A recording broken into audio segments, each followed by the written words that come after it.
Hello, welcome. Dr. Sushma Singh this side. Today in Unit 11, Marriage and its Changing Pattern, we are going to start our lecture with the answer of the question why use the word marriage and why not refer to such relationship by some other terms. The answer to this question is that nominally the word marriage has its reference to the context in which it exists, and therefore we need to retain it till we can by consensus replace it by some other term. In India, the relationship is defined as sanctioned by custom and law prevalent in a heteronormative and patriarchal social milieu. The definition of the relationship includes not only the fairly understood guidelines for behavior relating to sex, but also regarding things like particular way labor is to be divided, and so are also other duties and privileges. Children born through the marriage are considered an legitimate offspring of the married couple. Increase in the rate of marital discord has brought before the courts of law some vexing questions about the right to fatherhood versus a woman's right over her own body. The issue of legitimacy is important in the matters of inheritance and the succession. Marriage is not only mean of sexual gratification but also a set of cultural mechanism to ensure the continuation of the family, establishment of relationships of alliance between persons and between groups. Marriage is in this sense an almost universal social institution in India. With globalization of culture and liberalization of economy, the phenomena of the wedding ceremony is the most visible reference to marriage in India. So, we would agree with that it is very hard indeed not to retain the term marriage and discuss it with reference to the conceptual and socio-cultural context in which it appears. Now let us move to the next point, what and why of marriage. You may be able to cite the religious text of many communities in India outlining the purpose, rights and duties involved in marriage. Among the Hindus, for instance, marriage is regarded as a socio-cultural religious duty. Ancient Hindu texts such as the Dharma Shastra points out three main aims of marriage. These are dharma, mean duty, praja, progeny, and rati, sensual pleasure. The aims of marriage show that it is significant from the both the societal as well as the individual point of view. Marriage is significant in that it provides a legally and socially recognized process of acquiring children, especially sons who would not only carry on the family name but also perform periodic rituals including the annual Shraddha to propitiate the dead ancestors. Majority of the Hindus look upon son as a source of support in old age to parents and as the most important source of economic prosperity of the family. Marriage in the Hindu system of four stages of life enables a man to enter into the stage of a householder. Both a man and a woman are regarded incomplete without marriage. The brief description above shows quite clearly that marriage for the Hindus find its location in a heteronormative patriarchal family structure, in which organizations like Rashtriya Swayamsevak Sangh are vehemently against interreligious marriage. The notion of equality within marriage based on an ethic of justice does not find a place in the Hindu construction of the notion of marriage. This is the reason why there have been, historically speaking, a spate of experiments to change the form and practice of marriage itself by social reformers like Jyotiba Phule, who, along with his wife Savitribai, established a school for untouchable girls in 1848 and a home for upper caste widows in 1854. Sensitive to oppression of women through burdens of chastity and the caste purity that determined the code of conduct for women. Tarabai Shinde, an activist of the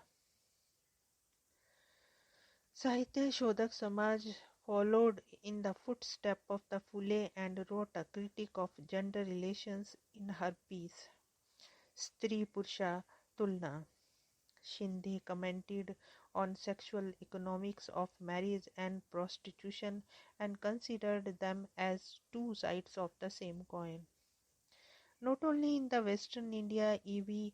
Ramaswamy Naikar in the South India challenged Hindu orthodoxy and recommended self-respect marriages, which determined the connection between marriage and religious rites. Similarly, Ambedkar's act of burning the Manu Smriti and the writing riddles of Hinduism in 1927, as well as Periyar's putting on a garland of shoes around the neck of Hindu religious idols, symbolized the assaults on the religious standard of everyday life and provided a critical look at the institution of marriage in India. Notwithstanding the activities of the social reformers, you may rightly argue that even other communities in India regard marriage as an essential obligation.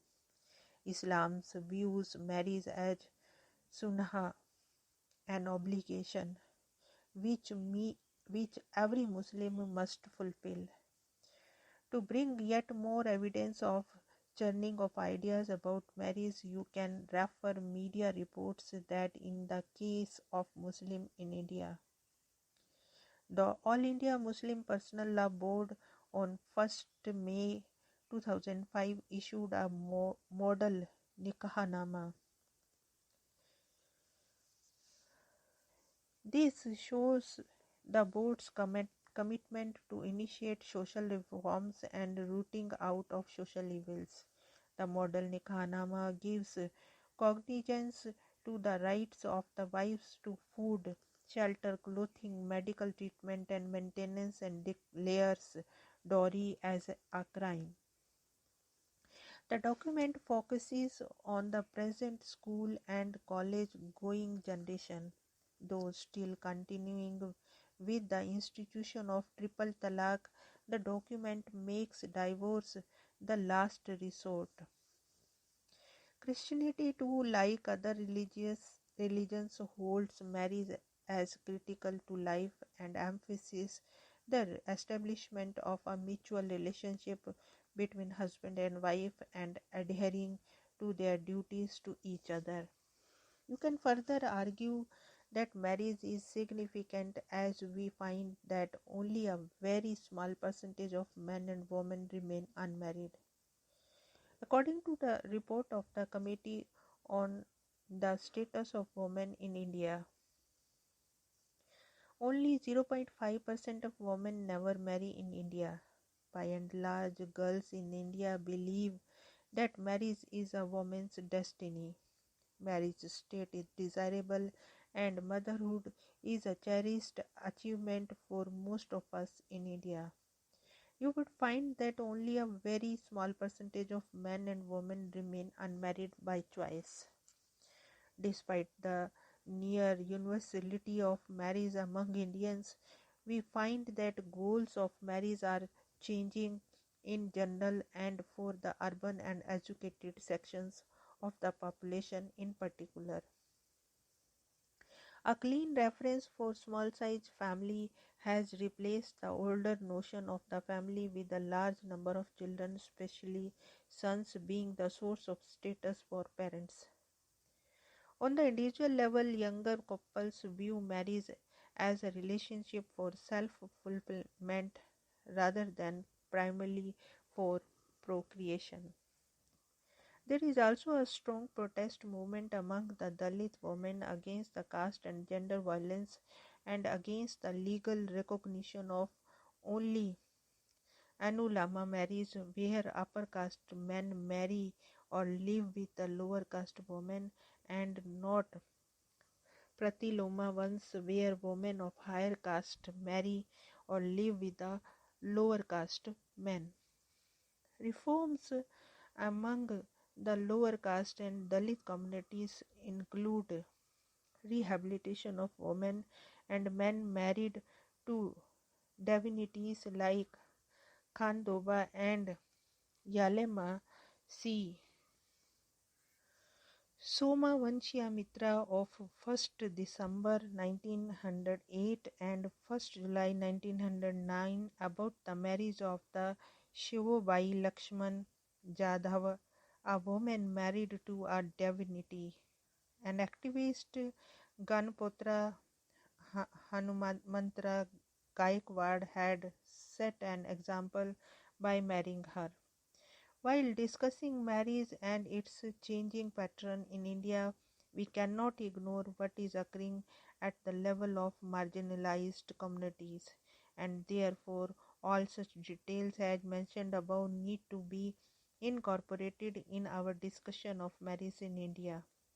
You may already know about the role of the social reformers in opposing child marriage and creating an environment for the law to fix a minimum age for marriage of a girl or a boy. Here we want to close this lecture. Thanks for listening.